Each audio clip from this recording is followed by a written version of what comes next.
जय हिंद दोस्तों, मैं गगनदीप आप सभी का स्वागत करता हूं proud group of NCC YouTube channel पर। और अगर आपका एनसीसी बी और सी सर्टिफिकेट का एग्ज़ाम है तो अब घबराने की बिल्कुल भी ज़रूरत नहीं है आपको, क्योंकि आज से आपको वीडियो रेगुलरली मिलने वाली हैं। आपकी तैयारी के लिए बढ़िया सा बंदोबस्त किया गया है। एक व्हाट्सएप ग्रुप बनाया गया है, एक टेलीग्राम ग्रुप बनाया गया है, और जितने भी प्रीवियस ईयर पेपर्स आपने मेरे पास भेजे हैं व्हाट्सएप के थ्रू, इंस्टाग्राम के थ्रू और टेलीग्राम के थ्रू, उन सभी को मैं सोल्व कर रहा हूँ। कुछ एग्ज़ाम के पेपर जो हैं वो सोल्व किए जा चुके हैं और बाकी मैं सोल्व कर रहा हूँ, ताकि उन सभी की वीडियो बनाकर मैं डाल सकूँ और आपका एग्ज़ाम अच्छे से कंप्लीट हो सके।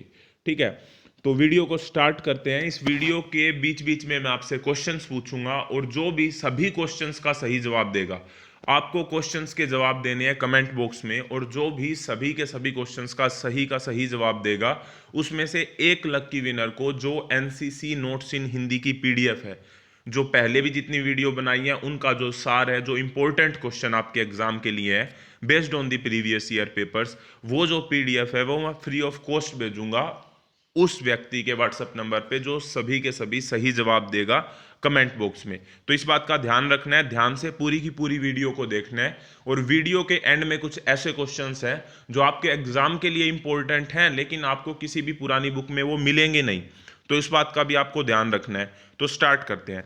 सबसे पहला क्वेश्चन यहाँ पर है कि सावधान में दोनों पाँव के बीच में कितने डिग्री का कोण बनता है। देखो, जब भी सावधान पोजीशन होती है तो एडी मिली हुई होती है, पंजे खुले हुए होते हैं, और जब भी इस तरह की चीज बनती है तो वहां पे एक एंगल क्रिएट होता है, यानी कि एक कोण बनता है। तो वो कोण कितने डिग्री का होता है? जब हम सावधान में खड़े होते हैं तो वो कोण होता है 30 डिग्री का।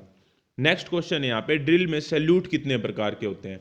तो ड्रिल में सैल्यूट जो होते हैं वो 3 प्रकार के होते हैं। अब आपको कमेंट बॉक्स में ये बताना है कि वे 3 प्रकार कौन कौन से हैं, उनका नाम लिखना है। नेक्स्ट है यहाँ पे कि ड्रिल कितने प्रकार की होती है? ड्रिल 2 प्रकार की होती है, और आपको यहाँ पर कमेंट बॉक्स में बताना है कि वे 2 प्रकार की ड्रिल कौन कौन सी होती हैं। अगर आपको कोई भी इंफॉर्मेशन चाहिए है तो ये नंबर आपको दिखाई दे रहा है, आप यहाँ पे व्हाट्सएप कर सकते हैं, और इसके थ्रू आप व्हाट्सएप ग्रुप भी ज्वाइन कर सकते हैं। नेक्स्ट क्वेश्चन है यहाँ पे कि थंब की कमांड किस पैर पर दी जाती है? तो जो कोई भी बेसिकली कोई भी कमांड होती है जब ड्रिल के दौरान दी जाती है तो वो हमेशा लेफ्ट पैर पर ही दी जाती है, तो ये बात आपको ध्यान रखनी है। नेक्स्ट क्वेश्चन है यहाँ पे कि तेज चल में दाएं बाएं मुड़ने की कितनी हरकतें होती हैं? जब हम तेज चल में होते हैं तो दाएं या बाएं मुड़ने की कितनी हरकतें होती हैं? तो टोटल 4 हरकतें होती हैं। ये क्वेश्चन आपको ध्यान रखना है। जितने भी लिंक हैं, चाहे वो टेलीग्राम ग्रुप का है, चाहे वो व्हाट्सएप ग्रुप का है, चाहे वो इंस्टाग्राम का है, एक इंपॉर्टेंट बात ये भी है यहाँ पे कि इंस्टाग्राम की स्टोरी में अब से रेगुलरली क्वेश्चंस डलेंगे। जिन क्वेश्चंस को आप अटेम्प्ट कर सकते हो वो मल्टीपल चॉइस क्वेश्चंस होंगे, तो उन क्वेश्चंस को आप वहाँ पे अटेम्प्ट कर सकते हैं। टेलीग्राम में भी मल्टीपल चॉइस क्वेश्चन डलेंगे, और उनको भी आप वहाँ पे अटेम्प्ट कर सकते हैं, ताकि आपकी तैयारी बहुत ही अच्छे से हो जाए। नेक्स्ट क्वेश्चन यहाँ पर है कि तेज चल में दाएं बाएं मुड़ने की कितनी हरकतें होती है? ये हमने कर लिया कि 4 हरकतें होती है। क्वेश्चन यहाँ पर है कि सलामी शस्त्र किस रैंक के अधिकारी को दिया जाता है? देखो, 2 तरह के होते हैं यहाँ पे, एक होता है सलामी शस्त्र और एक होता है बगल शस्त्र। तो अगर हम बात करें सलामी शस्त्र की, तो वो दिया जाता है मेजर व मेजर से ऊपर रैंक के जो अधिकारी होते हैं ना, उनको तो सलामी शस्त्र दिया जाता है। और बगल शस्त्र नायब सूबेदार से लेके कैप्टन रैंक तक के अधिकारी को बगल सैल्यूट दिया जाता है। तो वेरी वेरी इंपॉर्टेंट क्वेश्चन है जो आपको ध्यान रखना है। क्वेश्चन नंबर 8 के ऊपर चलते हैं। क्वेश्चन नंबर 8 यहां पे है कि लाइन तोड़ कब किया जाता है? देखो, 2 तरह की चीजें होती हैं, एक होता है लाइन तोड़ और एक होता है विसर्जन, और इन दोनों के बीच में क्या डिफरेंस होता है ये आपको जानना बहुत ज्यादा जरूरी है। लाइन तोड़ एक तरीके से छोटा सा ब्रेक होता है। आप ड्रिल की प्रैक्टिस कर रहे हैं और बीच में आपको लाइन तोड़ बोला जाता है, लाइन तोड़ की कमांड दी जाती है, तो इसका मतलब है कि ये ब्रेक होता है। 2 मिनट का ब्रेक है, 5 मिनट का ब्रेक है, आप थोड़ा सा ब्रेक लीजिए, पानी पीजिए, और वापस से आके आपको फॉर्मेशन में लगना होता है। लेकिन अगर विसर्जन बोला जाता है तो इसका मतलब एक तरीके से छुट्टी, यानी कि अब आपको दोबारा से फॉर्मेशन में नहीं लगना है उस टाइम के लिए। तो ये डिफरेंस होता है लाइन तोड़ और विसर्जन में। मेरे हिसाब से आपका ये जो डिफरेंस है क्लियर हो गया होगा। नेक्स्ट है यहाँ पे कि विजय दिवस कब मनाया जाता है?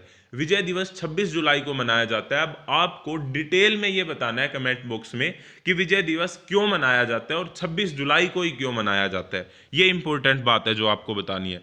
नेक्स्ट क्वेश्चन है कि उत्तर कितने प्रकार के होते हैं? यहाँ पे उत्तर से मतलब है उत्तर दिशा, यानी कि नॉर्थ से। तो नॉर्थ हमेशा 3 प्रकार के होते हैं, और वे 3 प्रकार कौन कौन से हैं? एक तो होता है ट्रू नॉर्थ, ठीक है, एक होता है ग्रिड नॉर्थ, और एक होता है मैग्नेटिक नॉर्थ। मैग्नेटिक जिसको हिंदी में हम चुंबकीय भी कहते हैं, ग्रिड नॉर्थ को ग्रिड नॉर्थ ही बोला जाता है। नेक्स्ट क्वेश्चन है यहाँ पे कि बियरिंग कितने प्रकार की होती है। अब वेरी वेरी इंपॉर्टेंट क्वेश्चन है जो मेरे हिसाब से विनर डिसाइड करेगा कि अब यहाँ पे आपको बताना है कि पहली बात तो बियरिंग होती ही क्या है, और बियरिंग के जो दो प्रकार हैं वो कौन कौन से होते हैं उनके आपको नाम लिखने हैं। नेक्स्ट क्वेश्चन है यहाँ पे कि सेक्शन फॉर्मेशन कितने प्रकार की होती है। सेक्शन फॉर्मेशन टोटल 6 प्रकार की होती है, और वे 6 प्रकार में से मैं आपको कुछ एग्जाम्पल दे देता हूं। जैसे एक फॉर्मेशन होती है एरोहेड फॉर्मेशन, ठीक है, एक होती है सिंगल लाइन फॉर्मेशन। इस तरीके से टोटल 6 फॉर्मेशन होती है। उन 6 के नाम आपको कमेंट बॉक्स में लिखने हैं। अब आप सोच रहे होंगे कि मैं इतने ज्यादा क्वेश्चंस के जवाब आपसे क्यों मांग रहा हूं। इसका एक रीजन है।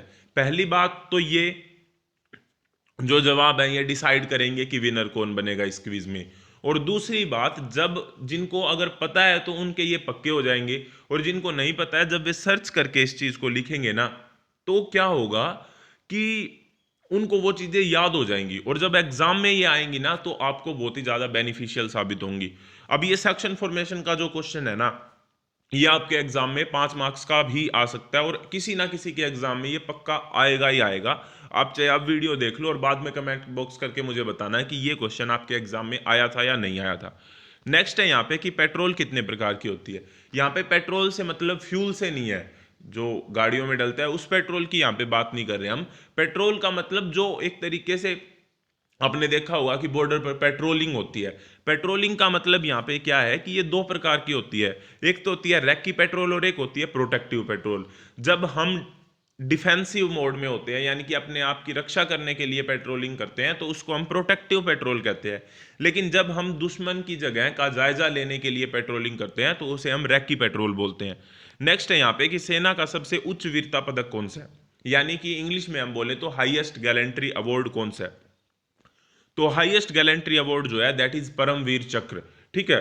तो परमवीर चक्र इंडिया का हाईएस्ट गैलेंट्री अवार्ड है यानी कि उच्च वीरता पदक है। लेकिन अगर हाईएस्ट सिविलियन अवार्ड पूछा जाए, ठीक है, ये जो परमवीर चक्र है ये तो डिफेंस के लिए दिया जाता है, लेकिन अगर सिविलियन में पूछा जाए कि हाईएस्ट सिविलियन अवार्ड कौन सा है तो वो हमारा होगा भारत रत्न। तो इस बात में जो डिफरेंस है उसको आपको ध्यान रखना है।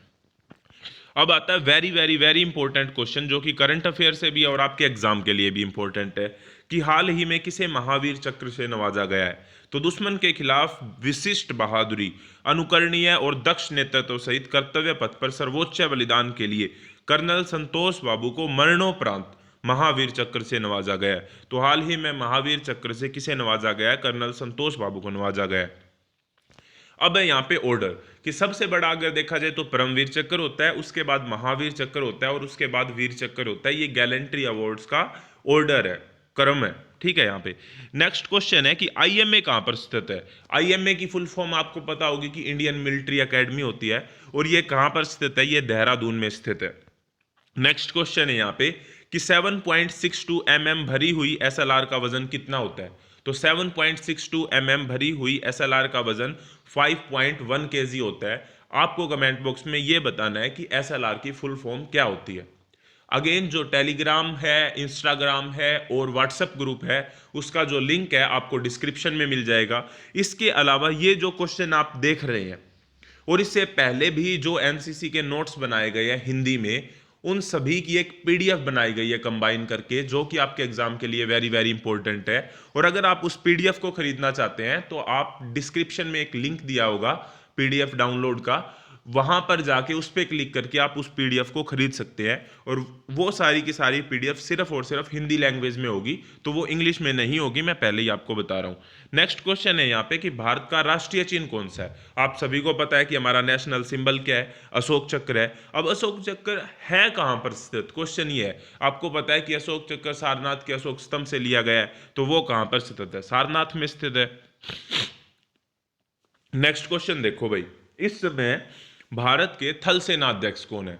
देखो ये वेरी वेरी इंपॉर्टेंट क्वेश्चन है कि आपको army chief, navy chief, air force chief, हमारे डिफेंस मिनिस्टर, हमारे आरआरएम, इन सभी का नाम पता होना बहुत ज़्यादा जरूरी है उनकी रैंक के साथ। तो अगर हम बात करते हैं थल सेनाध्यक्ष की यानी कि आर्मी चीफ की, तो वो है हमारे जनरल मनोज मुकुंद नरवाने। अगर हम बात करते हैं कि इस समय भारत के वायुसेना अध्यक्ष कौन है, तो air chief marshal Rakesh Kumar Singh Bhadauria. अब इस क्वेश्चन को थोड़ा घुमाकर भी पूछा जा सकता है कि थल सेनाध्यक्ष किस रैंक के अधिकारी होती है, तो जनरल आंसर आ गया उसका।